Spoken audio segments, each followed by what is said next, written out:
It's on Collectible fans, fly guy for TekSushi.com, giving you a look at Loki. Hot Toys time.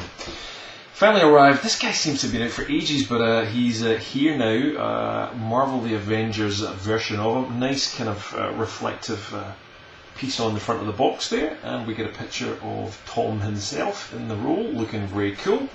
Nice symbol on the side of the box as well of the little Loki horns there, looking rather cool.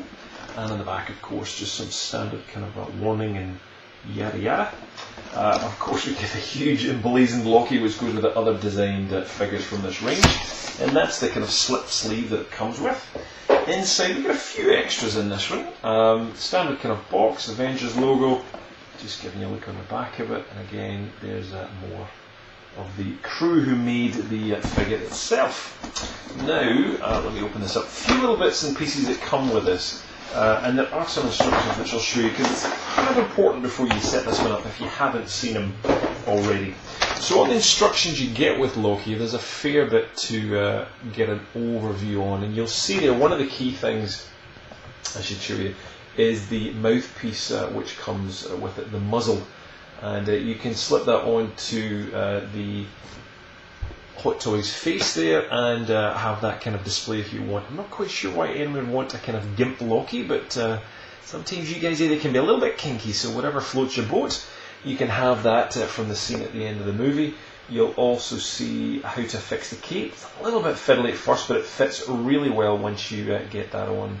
Now, attaching the helmet is something that Hot Toys have came under a fair bit of criticism about, because it's a bit of a pain in the ass. Now, actually, I found it really simple. I actually just gently, very gently, pushed the helmet over the top of the figure, all in one. I didn't do it in two parts as the step there takes it. I found it very confusing and almost kind of encouraging the helmet to break by the way that they do it. There's a video online that Hot Toys have produced showing you how to do this, but again, if you just take it very gingerly and carefully, the helmet will sit on his head pretty well. So lots of instructions for a helmet, which is a bit of a pain in the ass. Now, he also comes with handcuffs and hands to go in those handcuffs for the Tesseract container, but you don't actually get that Tesseract container at all. That's only available for the Thor Hot Toys figure. You'll see the shackles that he comes with as well. You can also put them on, and that's instructions how to do it, and more on his helmet, and two sizes of spear that he comes with. One small, one big. So read the instructions. This one's a little bit fiddly, so you don't want to break it. It's an expensive hot toy, let me tell you. So I'm not really a huge fan of Loki, but considering I had the rest of the Avengers, Thor and Loki were not really my favourite figures of the Avengers, but again, DC was always reminding me, thanks DC, that if I had some, I had to get them all. So there you go. So some of these extra bits and pieces in here, extra hands, pretty simple stuff. All of them come with this piece, this kind of glove piece that Loki has on the front of his hands there, a bit of metallic kind of metal that it looks like. So 4 sets of hands, mostly open kind of hands, jazz hands. And you'll see the other piece here, if I can take this out, is these handcuffs. That's these shackles. And they feel pretty good. They look the part, and just a bit of a plastic chain. They're really not that much to write home about. And of course the muzzle, which is very small and frankly not that exciting. So if you want to muzzle your Loki, there you go. Pretty dull in my opinion, but there you go. If you want to do it, that's it. Now it comes with the smaller spear, which is in there. I'll show you the larger one. It's just a shortened version of the longer one. There's nothing else different really about it. And that's it. One of those good smaller Hot Toys stands that comes with small circumference that allows you to kind of display this a whole lot easier, I find, in cabinets. But here we go. There's one Loki, and there's the stand, one standard size stand. Standard size stand, you get the point. And here we go. Let's get a look at Loki. Now, the thing that really stands out about this figure, one, the facial sculpt, but two, the actual clothes and the cape and material that he's got. It's not normally something I rave about, but it's bloody well done here. Even the zipper and the metal, you can see some of the details. I give you a quick 360 there. I'll show you in a bit more detail in a minute. But even all the patterns, all the patterns, the godlike patterns they've got, or whatever it is they've got into his Asgard kind of designs, the gold, the gilt, even down to his boots, you'll see the detail. And I've placed a couple of little daggers in there that he comes with. There actually isn't anywhere to put two small daggers that he comes with, so I put them in his boots, which are pretty cool, has to be said. But all the detail, the buckles, all the metallic pieces are very well done. Let's get a look at this staff, this humongous giant thing. Let's get that out of the way. Have a prize out of his hands. Come on, Loki. So, obviously we get that moment in the Avengers where he touches Tony Stark's chest to try and take him over, and a few others, and it's pretty well done. It doesn't light up, it doesn't do anything, it's just a clear blue piece of plastic. A little bit flimsy, but it does the job if you're posing the figure. It's a slightly metallic look. It doesn't detach or do anything, it's just incredibly long, as you can see.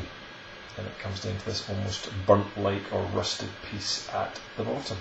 So that's Loki's staff. It's not bad, but not really the best. Now, the cape is something else, that has to be said. This very well made and ironed and put into the bottom of the Hot Toys box, so it's pretty indestructible in some ways. So it's been ironed incredibly well, so you can't really crease it or damage it, and it's been well packaged by the guys at Sideshow and Hot Toys. If I move that cape out of the way, we'll just get a little bit of a look at the back of it. There's not much to see, but just again, the leather and the detail that's been done on these pieces up here looks particularly good. And the zips that he's got, it feels like a kind of zipper material, but it's kind of small metallic studs all the way around on this leather. And just again underneath is a piece of Loki bum for some ladies or guys that like that. And his pants. He's got a cool kind of a metallic piece on his pant leg, which is very similar to Thor. That metallic, almost like material, which looks pretty good. And again, those little daggers, tiny little semi-pointless daggers, really. There's nowhere to put them. And he doesn't hold them very well because they're incredibly thin and fragile. So, as you can see, he's got a hand joint there that these don't really hold on too well. There is a slightly tighter hand joint, but anyway, feels a bit pervy doing what I'm doing there, so I'm going to stop. The facial sculpt itself, let's get a super close-up of Tom, is really on the money, it has to be said. I'll try and take this helmet off without breaking it. And really, as I say, just be careful what you're doing with it, but as you can see, relatively simply, I was able to take that off without going through all the fuss that they mentioned in the instructions there. So I kind of prefer it on. His hair just doesn't look too bad from the front, but when you look at the back, it just doesn't, I don't know, doesn't quite sit right the way they've got it. So it looks a little better with it on to me. But again, it's your preference. So this puny god is really pretty cool, it has to be said. Again, not loving this figure immensely, but it's definitely a cool addition to the set. Well made, well sculpted. The detail's definitely been done in the fabric and the material. Again, it's just well put together. The touches of green, the touches of gold. Again, that facial sculpt is definitely pretty on the money. You've got the cheekbones, got the nose. It's pretty damn good. It's pretty damn good. I bought mine from shopforme.com.au, our Aussie friends here who offer Hot Toys and Lego for Australia at, frankly, the best prices that you will get in Australia, because we tend to get very overpriced things in Australia. These guys bring the prices down to a very sane level, so thank you to shopforme.com.au. And that's Loki. But let us know what you think. We'll put a link underneath the video. Just click underneath if you want to go buy it. We'll give you a couple of sources worldwide where you can get it. Again, it's a little bit difficult for you guys in the UK with import tax, as we were saying in the last video. Don't know where you can get them in the UK, but certainly we'll give you a couple of international distributors and a link to shop for me if you're in Australia. But let us know what you think. Hot Toys Loki, is he rocking your world? Not really doing it for me. Maybe a kind of 7 or 8 out of 10, but Had to get it as part of the bigger collection, so that's for me. But what about you? Loki is cool or not? Let me know. I mean the Hot Toys, not the character. Leave a comment below or join us on facebook.com/TekSushi, on Twitter, twitter.com/TekSushi, or on Google Plus as TekSushi. And that's it. We'll see you for more Hot Toys and other stuff and reviews. You can also join us on our Star Wars channel, flyguy.net. Tons of cool stuff right here that I'm reviewing on that channel too. So we'll see you soon. Cheers.